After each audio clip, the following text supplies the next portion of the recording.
Student question number 15 देखिए।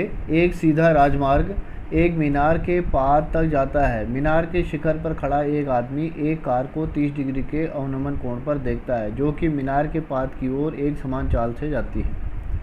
6 second बाद car का अवनमन कोण 60 डिग्री हो गया। इस बिंदु से मीनार के पाद तक पहुंचने में कार द्वारा लिया गया समय ज्ञात कीजिए। अब यहाँ पर व्यक्ति है और इधर कार है, तो ये इसके आँख के साथ 30 डिग्री का कोण बन रहा, अवनमन कोण है। और फिर ये 6 सेकंड बाद इस स्थिति पे पहुंचता है जहाँ पर इसका कार का अवनमन कोण 60 डिग्री हो जाता है। तो आपको ज्ञात करना है कि यहाँ से इधर तक पहुँचने में, यानी इस बिंदु से मीनार के पाद तक पहुँचने में कितना समय लगा। तो क्या मानेंगे, माना ए बी मीनार है, मीनार है और मीनार के शिखर पर है ये। तो मीनार के शिखर से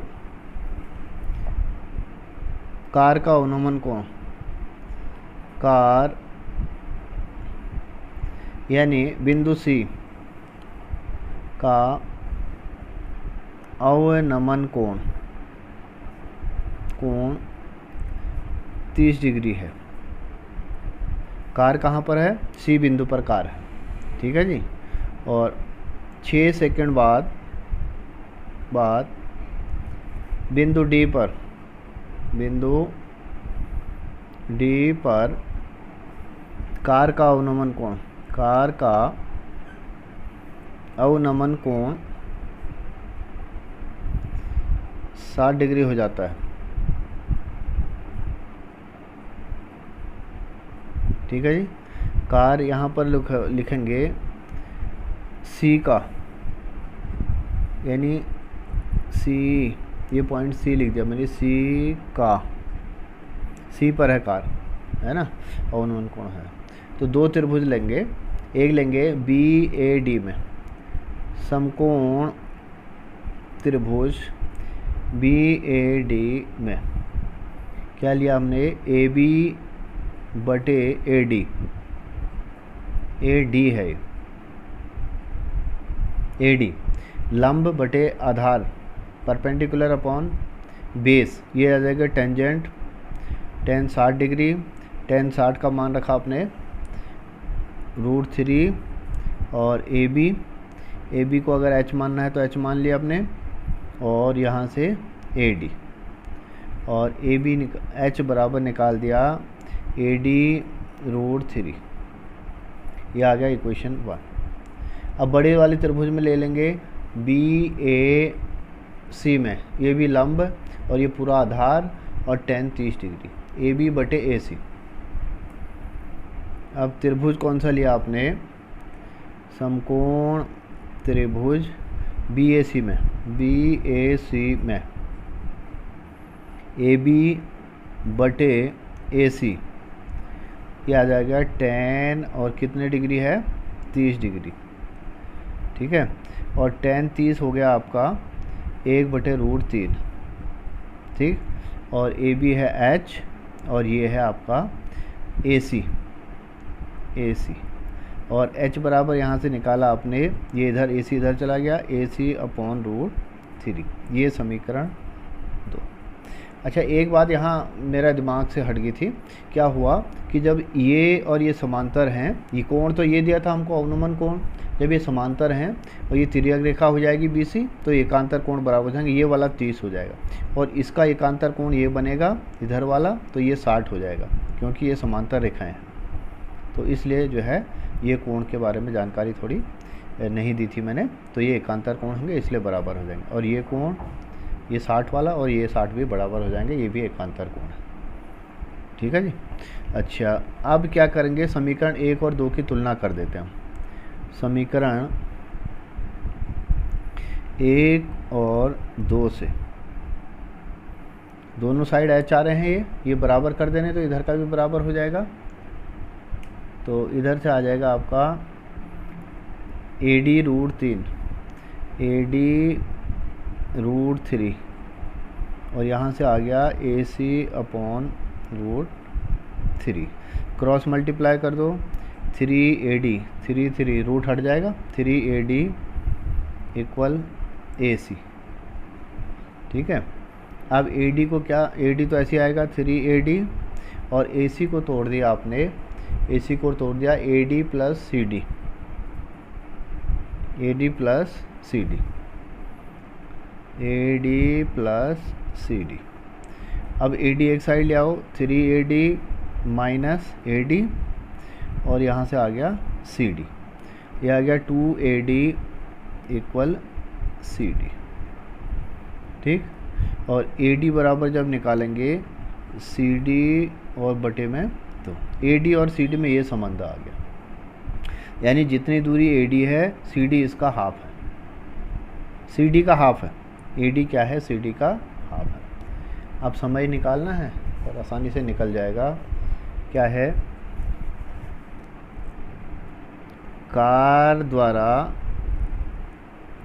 AD दूरी तय करने में लगा समय, AD दूरी तय करने में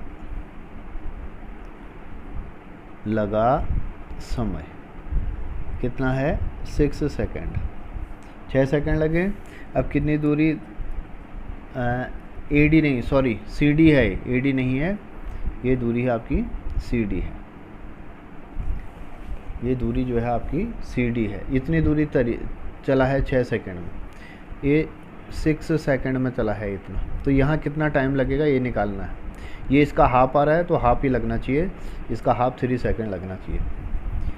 तो कार द्वारा AD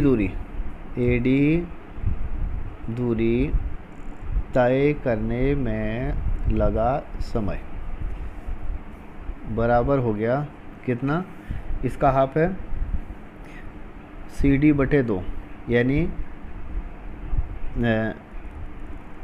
CD, यानी ये हो गया CD/2 दूरी तय करने में लगा समय, तय करने में लगा समय। अब ये क्या हो गया आपका, CD को तय करने में लगा समय था, यानी 1/2 हो गया, CD को तय करने में लगा समय 6 सेकेंड था। अब आपने ये कैंसिल कर दिया, 3 आ गया, तो आंसर आ गया आपका 3 सेकेंड। जितना CD को तय करने में लगा था, CD को तय करने में लगा समय था, उसका बटे 2 कर देना आप, CD/2 दूरी हुई है, इसका आधा था, तो 3 सेकेंड आ गया। ये हो गया आपका क्वेश्चन नंबर 15।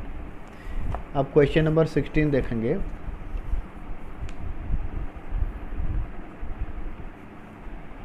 क्वेश्चन नंबर 16 है, मीनार के आधार से एक सरल रेखा में 4 मीटर और 9 मीटर की दूरी पर स्थित दो बिंदुओं से मीनार के शिखर का उन्नयन कोण पूरक पाएंगे। ये मीनार है और इस आधार पर दो बिंदु हैं, एक 4 मीटर की दूरी पर है, एक 9 मीटर की दूरी पर है। मान लो AB मीनार है आपकी, और दो बिंदु हैं, एक मान लो C है, एक D है। एक की दूरी है 4 मीटर और दूसरे की है 9 मीटर, 9 मीटर। ये यहाँ से लेके यहाँ तक 4 मीटर, और ये उन्नयन कोण पूरक पाएंगे। पूरक कोण क्या हुए, जिन दो कोणों का जोड़ 90 हुआ। अगर हम इसको थीटा मान लेते हैं तो दूसरा हो गया 90 माइनस थीटा, ये वाला। ठीक है, तो हमने इसकी ऊंचाई सिद्ध करनी है। मीनार की ऊंचाई जो है 6 मीटर है, ये निकालना हमने। ठीक, तो हमने लिख दिया, माना AB मीनार है तथा मीनार के आधार से 4 मीटर तथा 9 मीटर दूरी पर स्थित बिंदु सी एवं डी के मीनार के शिखर से उन्नयन कोण क्रमशः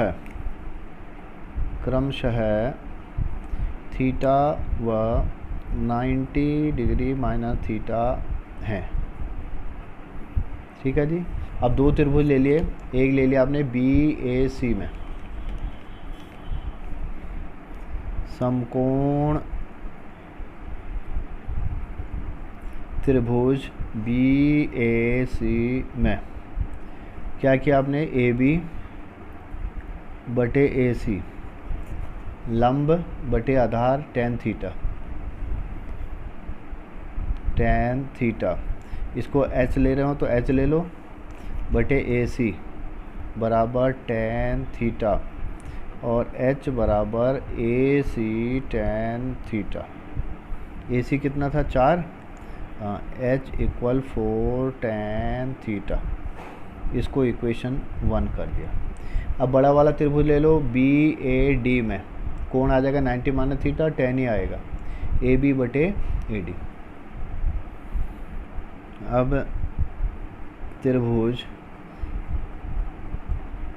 बी ए डी में ए बी बटे ए डी बराबर tan थीटा की जगह 90 माइनस थीटा और tan 90 माइनस थीटा हो गया आपका cot theta. A B H मान रखा है और ये है आपका 9 दे रखा है, एच इक्वल 9 cot थीटा। ये आ गया समीकरण 2। अब हमने लंब निकालना है तो इसको गायब तो कर नहीं सकते, तो इनकी गुणा कर दो। अब समीकरण 1 व 2 को गुणा करने पर यह आ गया h गुणा h बराबर यहाँ से 4 tan theta into 9 cot theta. अब 4 और 9 की मल्टीप्लाई कर दो, 36 हो गया। ये tan थीटा ऐसे रहेगा, cot को कर दो 1/tan थीटा, tan थीटा, और यहाँ आ गया h का स्क्वायर। ये कैंसिल हो गए, h स्क्वायर बराबर 36 आ गया आपका, h बराबर वर्गमूल 36 बराबर 6 मीटर। तो मीनार की ऊंचाई निकल आई हमारी 6 मीटर। ये हो गया आपका क्वेश्चन नंबर 16 और इसी के साथ ये एक्सरसाइज भी आपकी कंप्लीट होती है।